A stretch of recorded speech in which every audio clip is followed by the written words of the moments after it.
While the Senate was expecting the Inspector General of Police to appear at plenary, the police chief was in Gwari in Kaduna State trying to proffer solutions to the recent cases of killings and kidnappings recorded there. The IGP has, however, ordered the deployment of 200 special forces to the local government to end the menace of kidnapping and armed robbery along the highway and surrounding communities within Gwari and Zamfara axis. No fewer than 11 soldiers and 2 policemen deployed to the area have been killed by armed bandits within the space of 2 months. We have resolved that we are going to deploy people along that route. Just like we handled that Abuja route, we are deploying we are going to deploy mobile policemen and vehicles on that road so that people will be protected from some of these bandits. You know, the only way we can do it is to dominate the road. Have more policemen, have more checkpoints on that road, and I believe with that we can be able to tackle these challenges we are receiving from the bandits. With immediate effect, we are bringing 3 units of mobile police to tackle that route. We are going to have an area command and 2 divisions under Gwari local government. This is just to enhance policing and bring the police closer to people. I believe with that we are going to reduce some of this criminality to the barest minimum.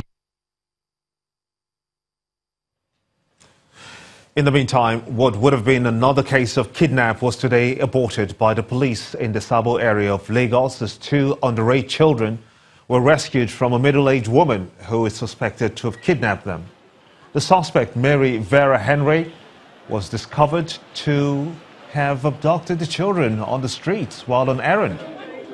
The Lagos State Police Commissioner, Imohime Dedgo, has however warned parents to be more safety conscious. She gave some stories concerning the fact that she lost her 20-year-old daughter some time ago, and that the little girl, Miriam Jubril, aged 2 years, looked precisely like her late daughter. At the station, the biological parents of the children surfaced. The father of the 10-year-old girl told the police that he sent the 10-year-old boy. He sent the boy on an errand, and as he was going, the 2-year-old accompanied him, unknown to her parents. However, along the road, the suspect lured the children away from their course to an unknown destination. As parents, as guardians, as caregivers, we must not send underaged children on errands. You are exposing them to danger, especially minors if they send them unaccompanied by adults. This command will not hesitate to arrest negligent parents and prosecute them in accordance with relevant sections of the law, particularly Section 247 and Section 249 of the Criminal Law of Lagos State 2015. Laxity in regulatory controls and the distribution chain of pharmaceutical drugs is largely responsible for the rise in abuse of cough medications containing codeine. That is the explanation offered by the National Agency for Food and Drug Administration and Control, NAFDAC. The federal government had earlier ordered the agency to immediately ban the issuance of permits for the importation of codeine as an active pharmaceutical ingredient for cough preparations. The Director General of NAFDAC, Professor Moji Adeyeye, who was on our breakfast show Sunrise Daily, said that stricter regulatory controls will help curb abuse of the substance. Codeine is an opioid. It is medically used for pain and analgesia generally, and it is not supposed to be abused. Many years ago, when I was little, codeine was not abused, never abused. We were given when we were small, if we have cough or cold or something like that, but it was never abused. However, because of laxity in our port control, lack of access to drugs coming in, laxity in the regulatory control, but I believe this crisis has drawn all of us, our attention to what we need to do. Stricter regulatory controls. It will take us as a regulatory control authority to be stricter, to be stringent. It will take the community pharmacists that were shown to be conduit with this codeine problem to think, what are we doing to our children? A country can never be greater than its youth. And if our youth are being destroyed, then Nigeria is in for a bigger trouble. For the stories now, the Osun State Internal Revenue Service has shut down one of the country's leading tertiary institutions, Obafemi Awolowo University in Ile-Ife, over unremitted taxes. The institution is alleged to be owing the agency 1.844 billion naira in payee withholding taxes and developments levy due in 2015 and 2016. The closure of OAU follows the expiration of a 7-day ultimatum issued all affected establishments by the Osun State government. Officials of the Revenue Task Force who arrived at the campus at exactly 7 a.m. sealed the Senate chamber and the administrative building before proceeding to lock up the main gate. Confirming the closure, the Special Advisor on Tax and Revenue Matters said that the government has exhausted all peaceful means to make OAU meet up with its civic responsibility. We just want to appeal to the state government.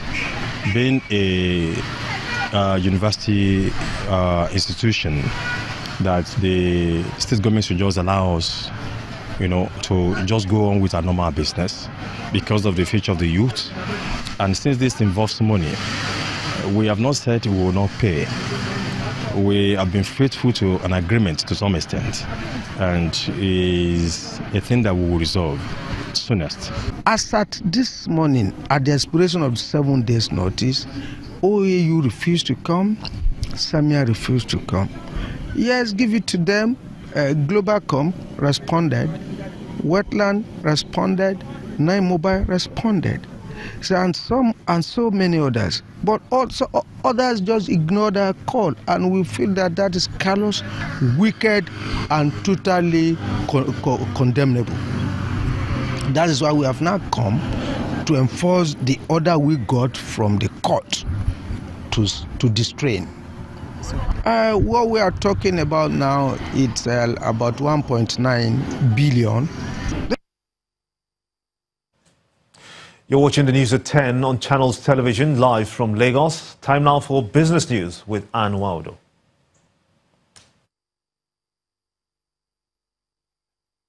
You first. First Bank.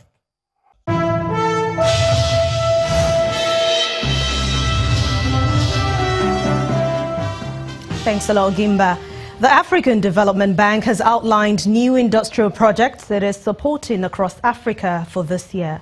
According to the AFDB's manager in charge of industrial development, Al-Hassan Haidara, two of the projects include a fund of $100 million for Indorama's petrochemical production right here in Nigeria and another investment in support of Dangote Cement PLC.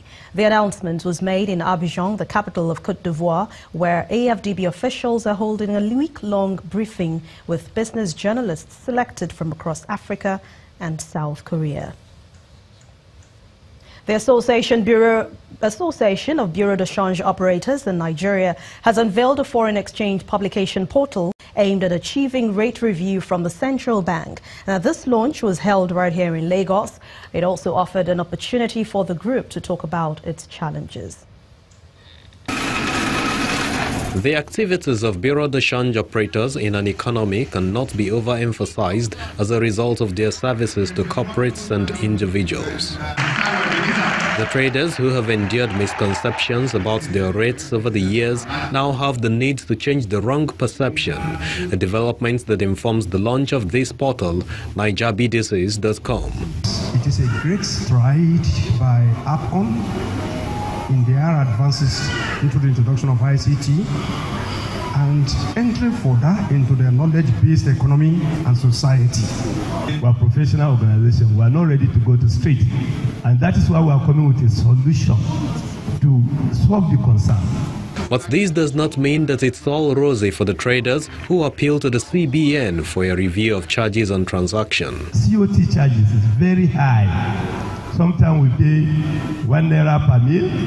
So in a transaction of, say, a market day, we are supposed to spend about 7,200. Another challenge is VAT. It's only in Nigeria that our transactions are vatable. In America, in the UK, where we copy the system, the FX transaction there are VAT exempt. Ladies and gentlemen, it came in form of a cake. The portal is endorsed by members of ABCON with the view to drive price discovery for trading. With this launch today, we, the BDC, will have the actual market review. Our customers can be able to go through our website and be able to get the actual rate for the day and for the week. We will always be in contact, in consultation to ensure that whatever rate is saying in those various major cities is reflected in that in this website that we have just launched. It has experience in terms of even membership. Talking of about 3,500 the change. They are talking of the FMDC that have at least 22 banks. We are about 3,500. So you can see the advantage and the ease into which we can discover price. NigerBDCs.com is now live not just for buyers and sellers, but for investors and researchers.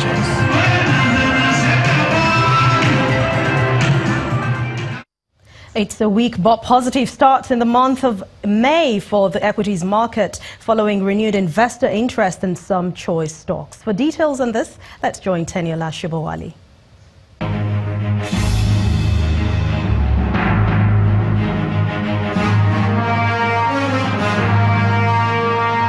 Hello and welcome to the Stock Market Report. Nigeria's stock market's main index rose marginally for a second session this week, opening the first trading day of the month up by 0.09%. At the same time, total value of listed equities rose by over 20 billion naira on the back of gains recorded by some mid-cap equities. Top performances out of 23 gainers are the shares of Double One, formerly known as Mobile, Wema Bank and CNI Leasing. Dangote Flour recorded the highest price load shed among 11 decliners. Overall transactions for the day were churned out over 276.24 million units of shares worth nearly 7 billion naira in 5,327 deals. And that's the Stock Market Report. I'm Teniola Shibowale.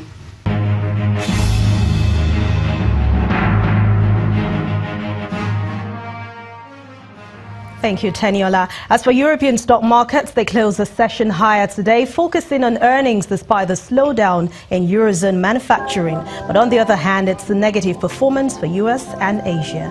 Let's see the numbers for today.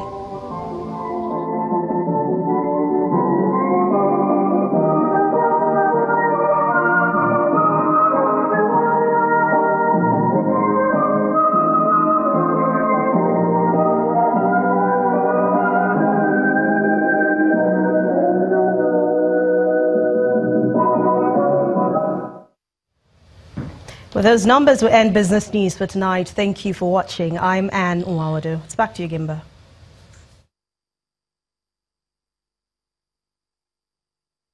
You first. First Bank.